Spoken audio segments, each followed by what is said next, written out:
Episode की शुरुआत होती है उस सीन से जहां फांग शाओची के पास आता है और बिना किसी हिचकिचाहट के पूल में कूदकर उसे बचा लेता है। बाहर निकलते ही वो उसे डांटने लगता है कि आखिर वो खुद पर इतना प्रेशर क्यों डाल रही है। वो शाओची के पैर के क्रैम्प को भी देख रहा होता है, लेकिन शाओची उसकी किसी बात पर ध्यान नहीं देती और सीधा अपनी लाइव स्ट्रीम की तरफ बढ़ जाती है। शाओची कैमरे के सामने कहती है कि आप सबने देखा, मैं इतनी देर पानी में रही, लेकिन मेरा मेकअप अब भी वैसा का वैसा है। इसका मतलब यह है कि फ्यूचर ग्रुप के प्रोडक्ट्स सच में बेहद शानदार है। लोग चैट में मिस्टर फांग को लेकर बातें करने लगते हैं कि उन्होंने उसे बचाया। शाओची स्ट्रीम खत्म करते हुए कहती है कि थोड़ी देर में वो सबको जिम में मिलेगी। फांग उसे फिर से डांटता है कि बहुत हो गया आज के लिए, अब आराम करो। लेकिन शाओची कहती है कि वो अपनी मेहनत को बेकार नहीं जाने दे सकती, इसलिए स्ट्रीम तो जारी रहेगी। अब शाओची जिम में जाकर फिर से लाइव स्ट्रीम शुरू कर देती है। इस दौरान वो बार बार फांग के बहुत करीब आ रही होती है, जिससे फांग के दिल में कुछ कुछ होने लगता है और वो बस उसे देखता ही रह जाता है। शाओची जब काफी थक जाती है तो गिरने ही वाली होती है और साथ में फांग को भी गिरा देती है, जो सीधा उस पर गिरता है। इस मोमेंट को लाइव स्ट्रीम पर देखकर लोग बहुत मजे लेने लगते हैं। यहां तक कि फांग कंपनी के एम्प्लॉयज और हान भी ये सब लाइव देख रहे होते हैं। हान इस पर मजाक में कहता है, हर कपल को मिलाने के पीछे कोई न कोई मैच मेकर होता है। और यही हमें पता चलता है कि शाओची को जो मैच मेकर का मैसेज आया था वो असल में हान ने ही भेजा था, ताकि फांग और शाओची एक दूसरे के करीब आ सके। अब फांग और शाओची एक दूसरे को बस देखे ही जा रहे होते हैं, लेकिन तभी शाओची के मन में ख्याल आता है कि कहीं फांग को यह ना लगे कि उसने सब जानबूझकर किया और उसे जॉब से निकाल न दे। इसी चिंता में वो गलती से फांग की चेस्ट को छू देती है, जिससे फांग अचानक होश में आ जाता है और बोलता है कि तुम बहुत ही वीक हो, इसलिए अब से लाइव स्ट्रीम मत किया करो। शाओची उठकर स्ट्रीम पर कमेंट्स चेक करती है, लेकिन वहां सब सिर्फ फांग के बारे में ही बातें कर रहे होते हैं। किसी को भी उसके मेकअप की तारीफ याद नहीं रहती। तब फांग उसके चेहरे पर हाथ रखकर कैमरे की तरफ देखकर कहता है, देखा, शाओची का फाउंडेशन अब भी टिका हुआ है। और इसी के साथ वो स्ट्रीम बंद कर देता है। शाओची उसे बड़ी बड़ी आंखों से देखती रह जाती है। इसके बाद फांग शाओची के पैर पर स्प्रे लगाता है। शाओची उससे पूछती है, क्या तुम मुझे जॉब से निकाल दोगे? फांग जवाब देता है, कल सुबह टाइम से ऑफिस आ जाना। यह सुनकर शाओची बहुत खुश हो जाती है और उसके आसपास नाचने लगती है।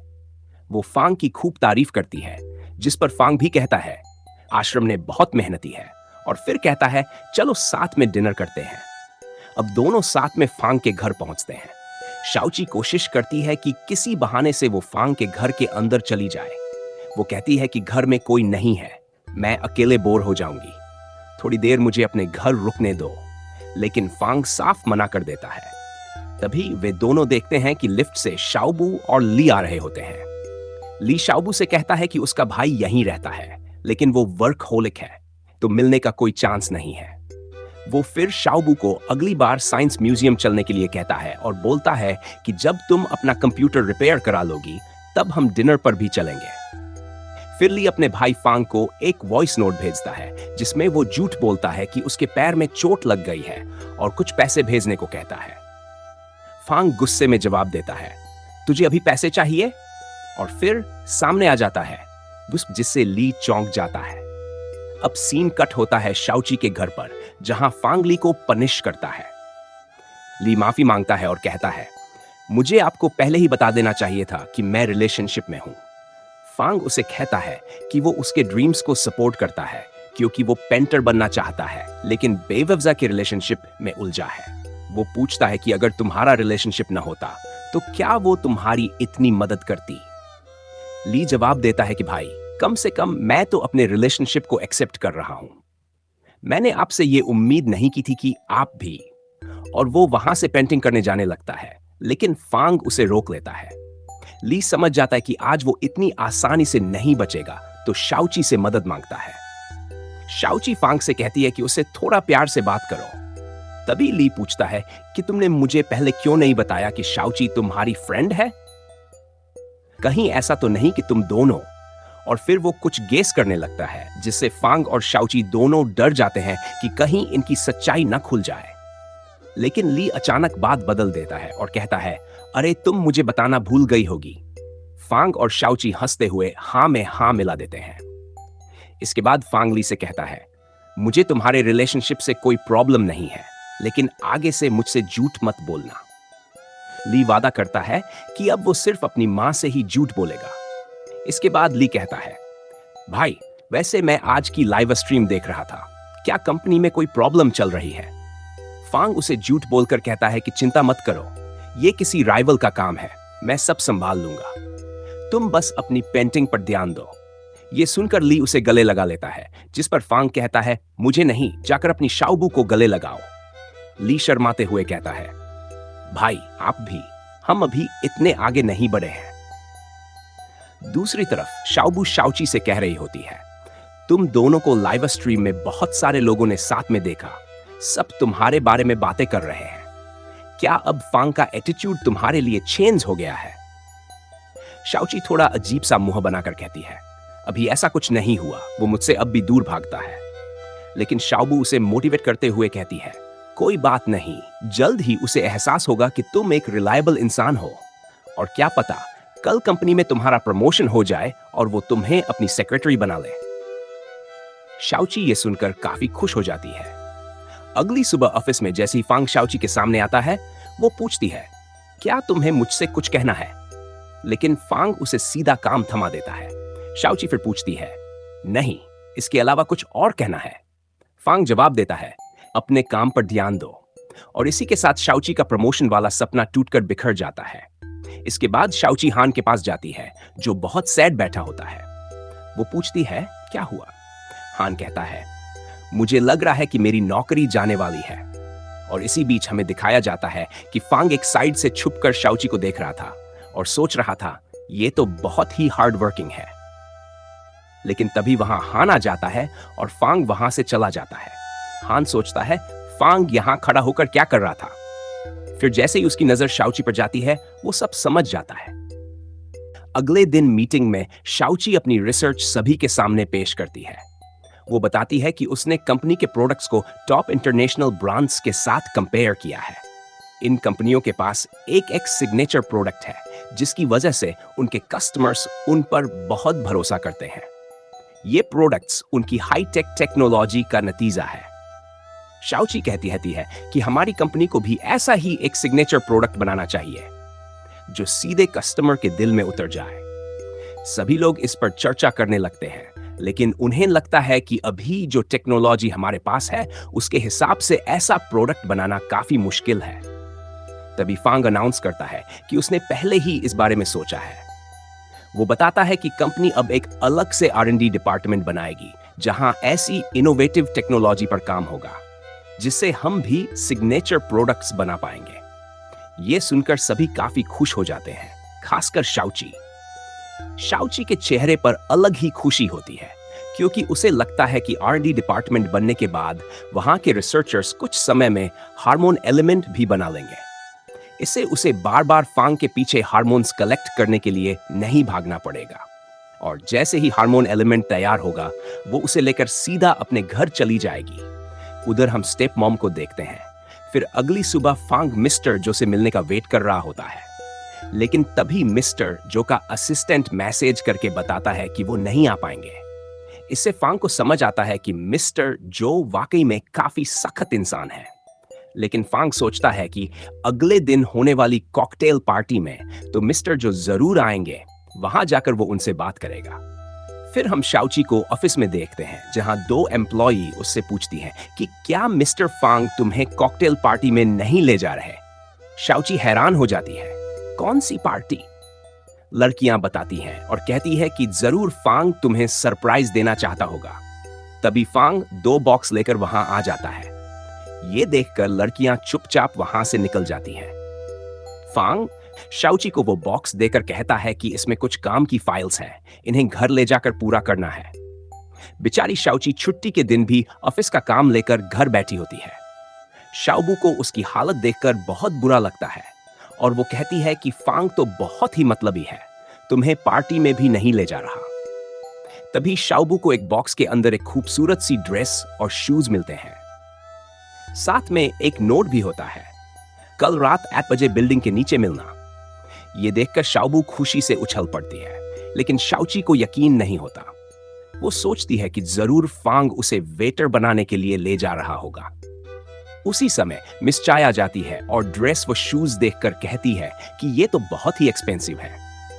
फिर वो बोलती है कि मुझे नहीं पता था कि फांग किसी लड़की को इम्प्रेस करने के लिए इतना खर्च कर सकता है। लेकिन शाओची अब भी कन्विंस नहीं होती। वो कहती है कि मैं ऐसा प्रिटेंड करूंगी कि मैंने कुछ देखा ही नहीं और पार्टी में नहीं जाऊंगी। शाओबू उसे समझाती है कि पार्टी में बहुत अच्छा खाना होगा, अगर मैं तुम्हारी जगह होती तो कभी मना नहीं करती। तभी फांग आता है और पूछता है, अच्छा तो बताओ मुझे कैसे इनवाइट करना चाहिए था। शाओबू एक्टिंग करके बताती है कि कैसे किसी लड़की को इम्प्रेस किया जाता है। शाओची बोलती है, मैंने पूरे दिन खाना नहीं खाया ताकि ये ड्रेस मुझे फिट आए, तो बताओ कैसी लग रही हूं। फांग उसकी ओर देखता है और कहता है, तुमने मेरे जूतों पर पैर रख दिया है। यह सुनकर शाओची छत से पीछे हट जाती है। तभी फांग कहता है, इट्स प्रिटी। शाओची थैंक यू बोलती है, लेकिन फांग कहता है, तुम नहीं, मैं ड्रेस को कह रहा था। यह सुनकर शाओची उसे गुस्से से देखती है और दोनों कार में बैठ जाते हैं। कार में दोनों के बीच कोई बातचीत नहीं हो रही थी। तभी हान बोलता है, बॉस क्या आपको शाओची से कुछ कहना है? फांग जवाब देता है, आज मेरी बहुत इंपॉर्टेंट मीटिंग है, कुछ भी गड़बड़ मत करना। यह सुनकर हान सोचता है, फांग तो जरा भी रोमांटिक नहीं है। अब ये दोनों कॉकटेल पार्टी में पहुंचते हैं, जहां फांग कई लोगों से मिलता है और शाओची अकेली कपकेक खाने लगती है। तभी वो देखती है कि कुछ लड़कियां फांग से पूछ रही हैं, क्या आपकी डेट नहीं आई? और कहती है, कोई बात नहीं, यहां तो बहुत सारी लड़कियां हैं। शाओची को गुस्सा आ जाता है। वो फांग के पास जाकर कहती है, ड्रिंक लाने में बहुत देर कर दी। फिर वो बाकी लड़कियों से कहती है, क्या तुम अपनी डेट ढूंढ रही हो? यहां कई जेंटलमैन हैं, उन्हें ट्राई करो और मिस्टर फांग को मुझ पर छोड़ दो। फांग मुस्कुराता है और शाओची कहती है, जब तुम मुझे इतनी फैंसी पार्टी में लेकर आए हो तो इतना तो मैं कर ही सकती हूं। तभी फांग मिस्टर जो को देखकर उनसे बात करने चला जाता है। फांग मिस्टर जो से कहता है कि वो R&D डिपार्टमेंट के बारे में बात करना चाहता है, लेकिन मिस्टर जो जवाब देते हैं कि कंपनी पहले से ही बहुत खर्च कर रही है और रिसर्च डिपार्टमेंट का आइडिया अच्छा नहीं है। वो कहते हैं कि तुम अभी यंग हो, जल्दी जल्दी आगे बढ़ना चाहते हो, लेकिन थोड़ा सब्र करना सीखो। और फिर वो पार्टी एंजॉय करने का कहकर वहां से चले जाते हैं। उधर पार्टी में एक वेट्रेस गलती से मेंगफाई नाम की लड़की की हील्स पर ड्रिंक गिरा देती है। मेंगफाई कुछ नहीं कहती, लेकिन उसकी फ्रेंड नाना वेट्रेस पर चिल्लाने लगती है।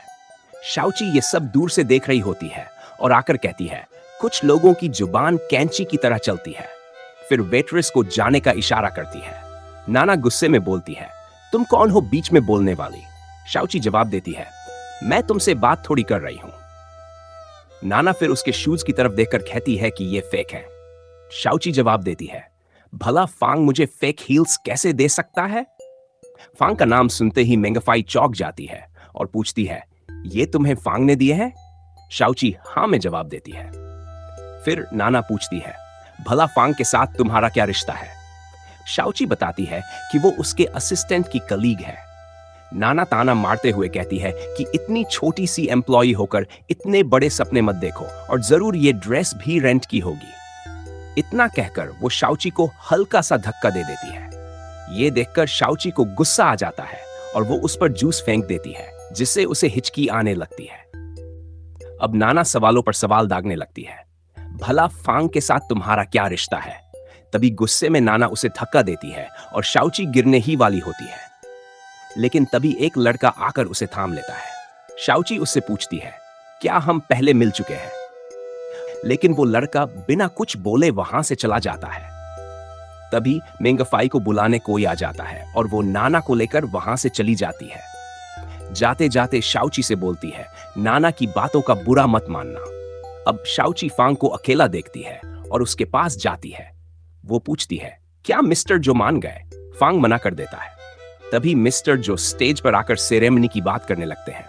तभी नाना आकर बोलती है, तुम्हारी एम्प्लॉय बोल रही थी कि ये जो नकली शूज हैं वो तुमने दिलवाए हैं। अब फांग शाओची की तरफ मुड़कर बोलता है, मैंने जो शूज तुम्हें दिलवाए उन्हें ये नकली बोल रही है। क्या तुम्हें ऐसे एम्प्लॉय को क्लैरिफाई नहीं करना चाहिए था? इससे हमारी कंपनी की इमेज पर फर्क पड़ता है। अब ये सुनकर नाना हैरान रह जाती है कि शूज वाकई फांग ने दिलवाए थे।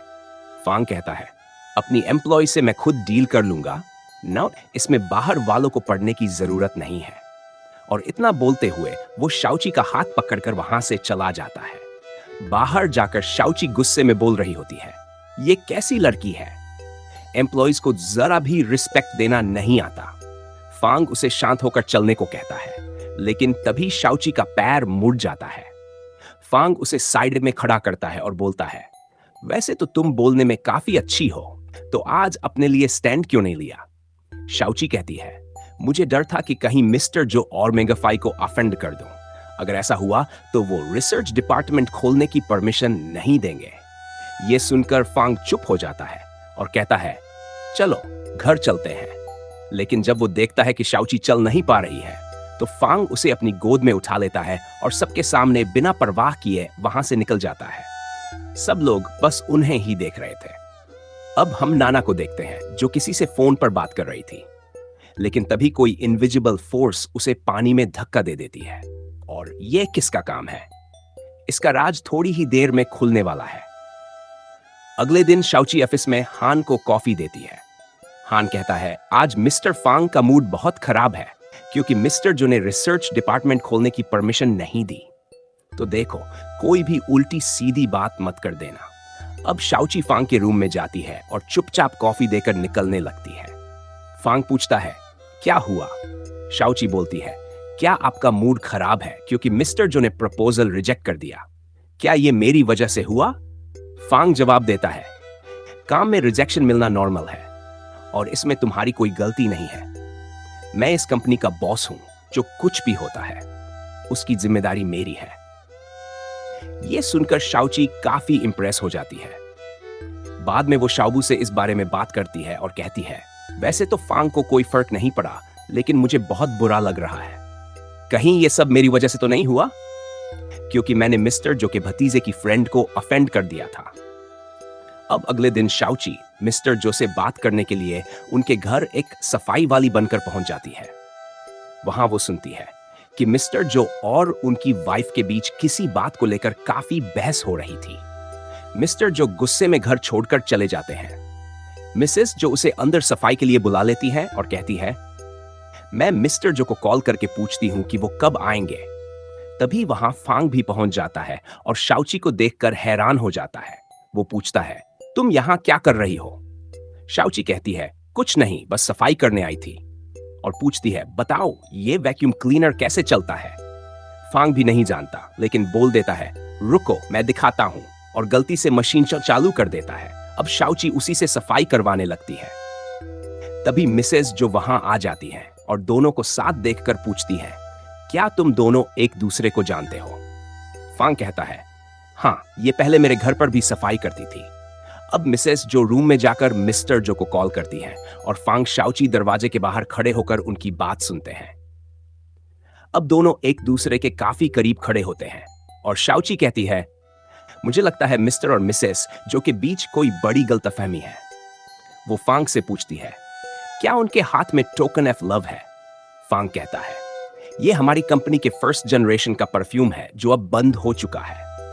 शाओची कहती है, अगर हम इनकी लड़ाई सुलझा दें तो शायद रिसर्च डिपार्टमेंट की परमिशन भी मिल जाए। लेकिन फांग कहता है, इसका फॉर्मूला हमारे पास नहीं है। शाओची कहती है, तो क्या हुआ अगर हम परफ्यूम की बोतल ले लें तो मैं बना सकती हूं। मिसेस जो बोतल दे देती है।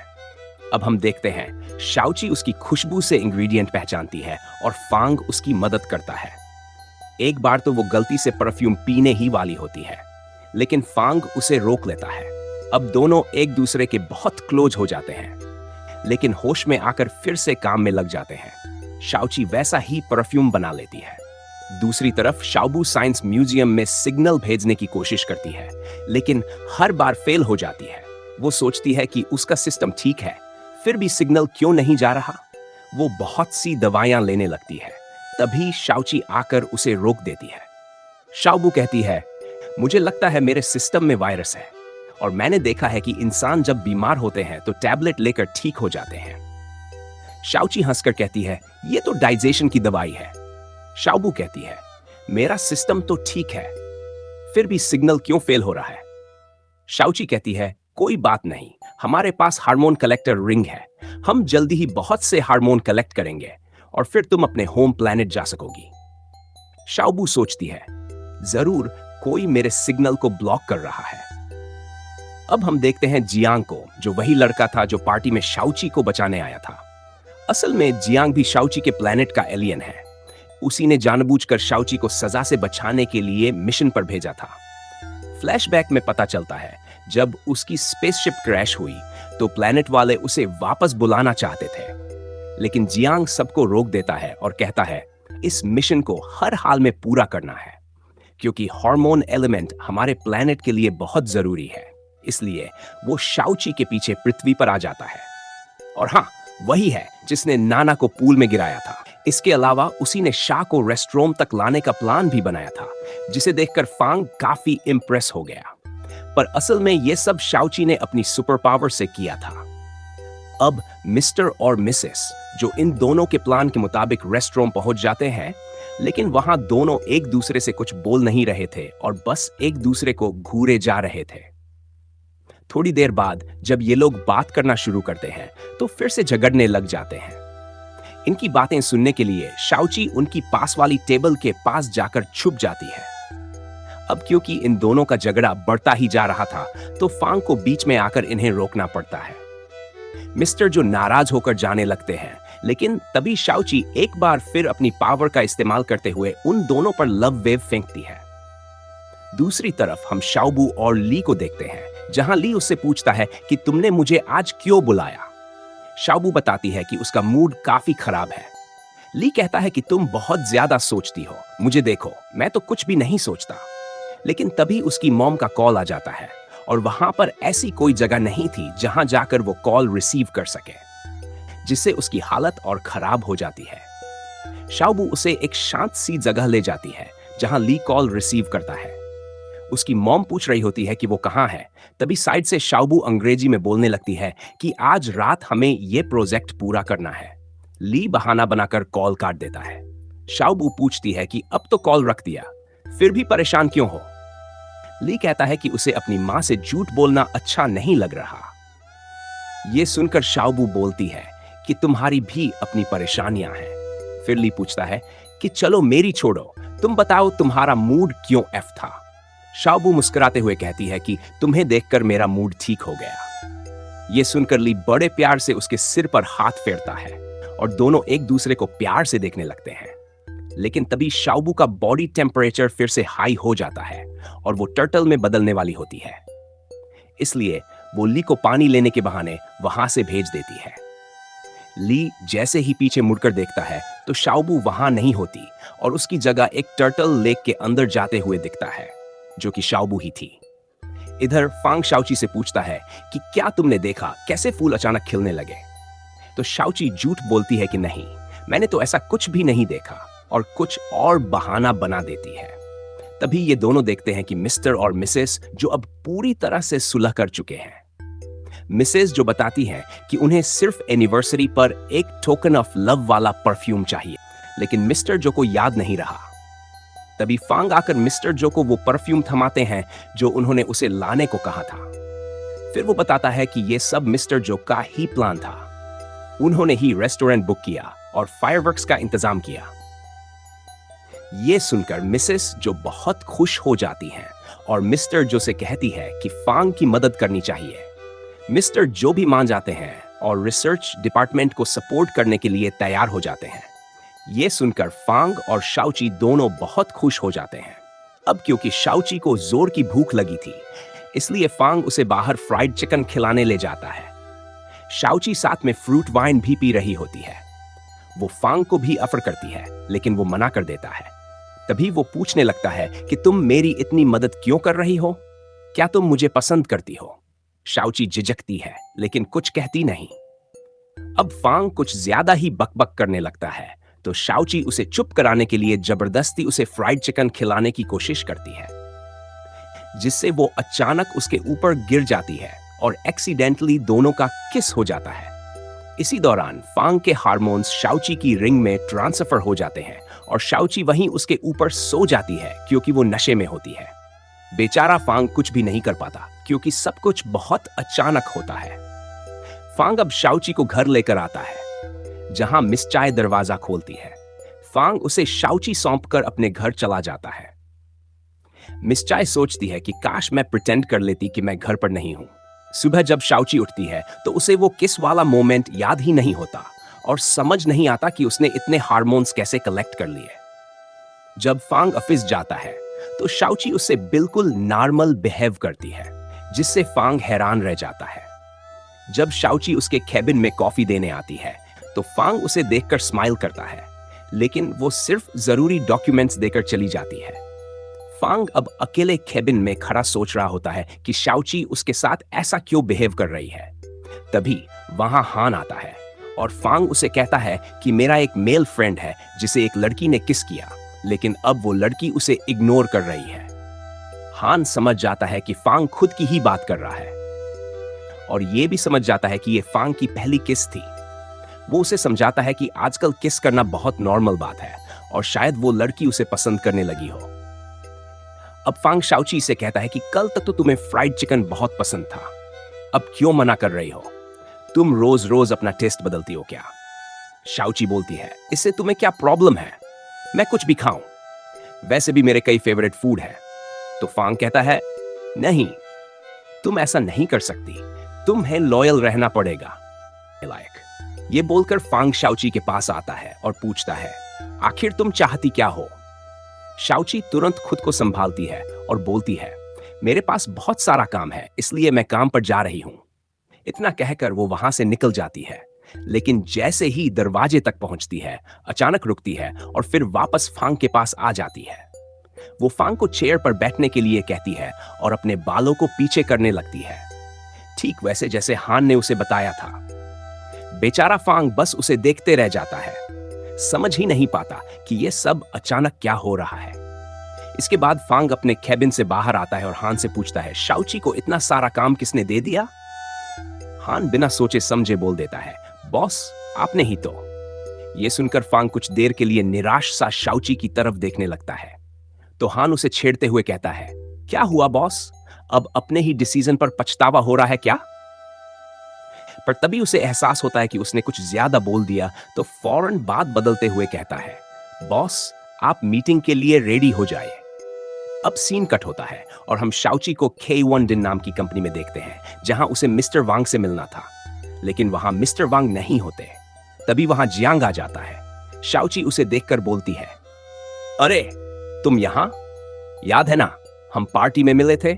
जियांग हंसते हुए कहता है, हाँ मुझे याद है। शाओची बताती है कि वो मिस्टर वांग से मिलने आई थी। तो जियांग कहता है, कोई बात नहीं, जो भी डिस्कशन करना है तुम मुझसे कर सकती हो। इधर फांग की मीटिंग चल रही होती है, जहां वो फिर से सभी को रिसर्च डिपार्टमेंट रिस्टेब्लिश करने का आइडिया देता है, लेकिन कांग तुरंत विरोध करता है और कहता है, इससे कोई फायदा नहीं होगा, कंपनी को नुकसान ही होगा। इतना कहकर वो मिस्टर जो की तरफ आंख मारता है, क्योंकि उसे लगता है कि मिस्टर जो उसकी साइड में है। पर इस बार मिस्टर जो फांग की साइड लेते हैं, क्योंकि अब तक फांग उन्हें मना चुका होता है। वो रिसर्च डिपार्टमेंट के लिए हाँ कर देते हैं और बाकी सारे डायरेक्टर्स भी एग्री हो जाते हैं। ये सुनकर फांग बहुत खुश होता है और कांग का प्लान पूरी तरह फेल हो जाता है।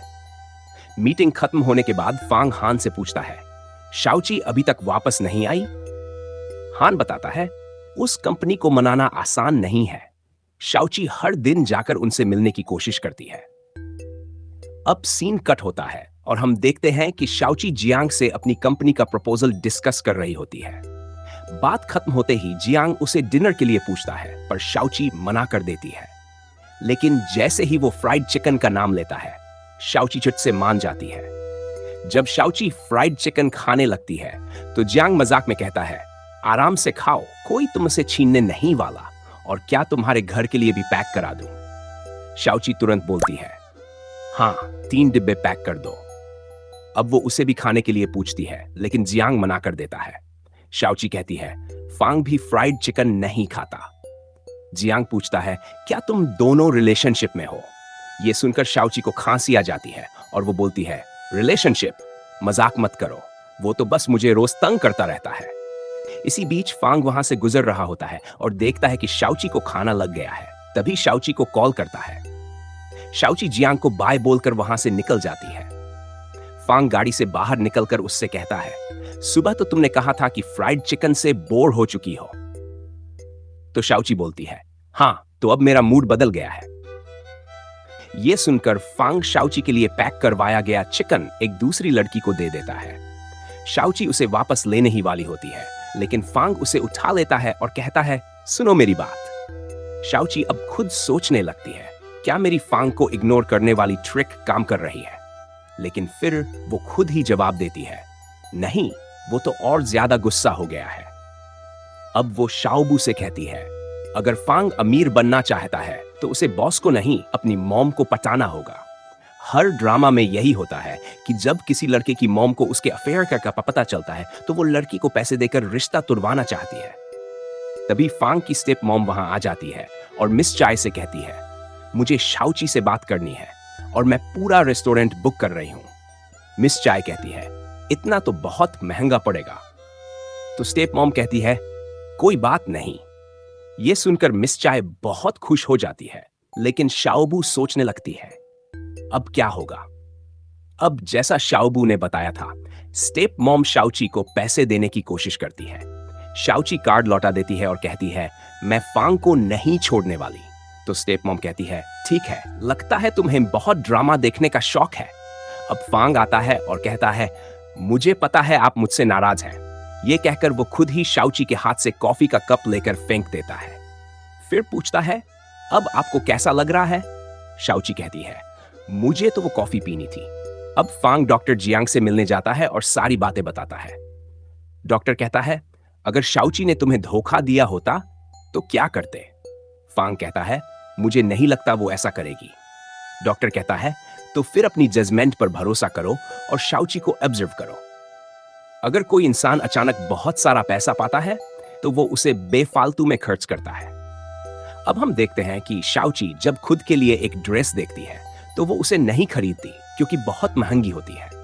लेकिन मिस चाय के कहने पर वो फांग और अपने लिए एक कपल हेडबैंड खरीद लेती है। जब ये सब घर लौटते हैं तो फांग उन्हें इतनी ज्यादा शॉपिंग करता देखकर समझ जाता है कि शाओची ने शायद उसकी मॉम से पैसे लिए हैं।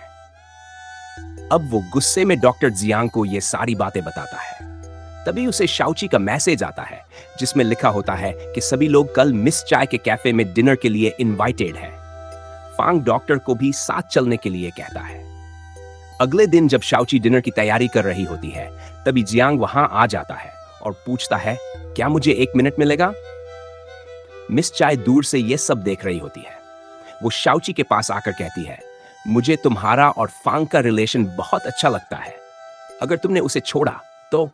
तभी फांग डॉक्टर जियांग के साथ वहां आ जाता है। मिस चाय डॉक्टर को देखकर समझती है कि वो उसका एक्स बॉयफ्रेंड है और उसे जाकर जोर से हग लेती है। अब सब लोग उसे समझाते हैं कि ये डॉक्टर जियांग है, उसका एक्स नहीं।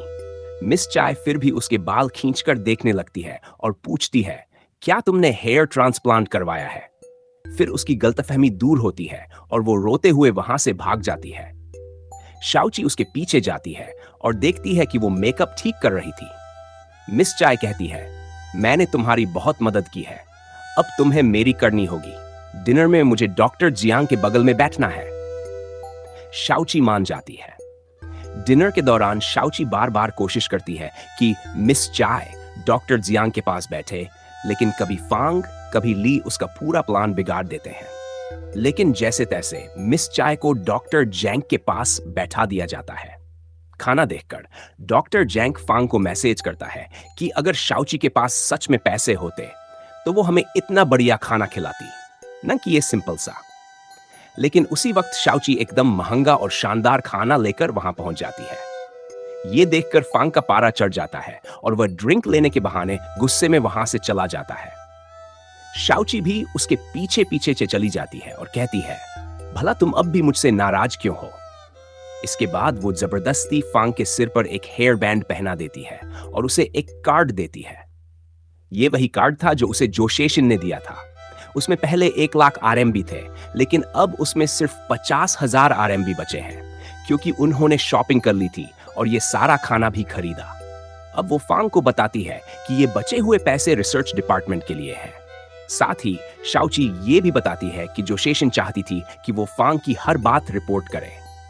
तो फांग हैरान होकर पूछता है, तो क्या तुम मुझे सब कुछ सच बता रही हो? शाओची कहती है, और क्या, मैं जोशेशिन पर भला कैसे ट्रस्ट कर सकती हूं? यह कहकर वो वाइन उठाकर वहां से चली जाती है और फांग के चेहरे पर एक प्यारी सी मुस्कान आ जाती है। इसके थोड़ी देर बाद मिस चाय आती है और फांग को बताती है कि शाओची ने हमारी बहुत सी चीजें खरीद ली हैं, लेकिन जो ड्रेस उसे सबसे ज्यादा पसंद आई थी वो उसने अपने लिए नहीं खरीदी। मिस चाय कहती है, आजकल शाओची जैसी इनोसेंट लड़कियां बहुत ही कम होती हैं, इसलिए उसका अच्छे से ख्याल रखना। कट करते हैं कांग और उसकी बहन की बातचीत पर, जहां बहन बताती है कि उसने शाओची से फांग की रिपोर्ट्स मांगी थी, लेकिन जो रिपोर्ट उसे मिली उसमें लिखा था कि फांग 8 बजे डिनर पर आया, उसने क्या क्या खाया और उसे सी फूड पसंद नहीं है। वो गुस्से में कहती है, लगता है मेरे पैसे डूब गए। कांग भी जवाब देता है, शाओची ने मुझे भी 1000 RMB का झटका दे दिया था। दूसरी तरफ डिनर के बाद डॉक्टर जैंग फांग से कहता है, मुझे तो नहीं लगता कि शाओची इंसान है। जरा देखो इसे, कितनी स्वीट और इनोसेंट लड़की है। ये बिल्कुल भी सेल्फिश नहीं है और तुमसे सच्चा प्यार करती है। अब तुम्हें डिसाइड करना है कि तुम उससे प्यार करते हो या नहीं। इतना कहकर डॉक्टर जैंग वहां से चला जाता है। अब हम देखते हैं शाओबू को, जो फिर से ज्यादा पी लेने की वजह से सिस्टम में गड़बड़ी का शिकार हो गया है। शाओची उसे बिना कुछ कहे धीरे से चलने को कहती है और ली भी उसका पीछा करता है। इसके बाद फांग शाओची को बुलाता है और कहता है, चलो मैं तुम्हें मॉल लेकर चलता हूं। शाओची काफी खुश हो जाती है, लेकिन फिर कहती है, मॉल तो अब तक बंद हो गया होगा। फांग उसे सच में मॉल लेकर जाता है, जो बंद ही था।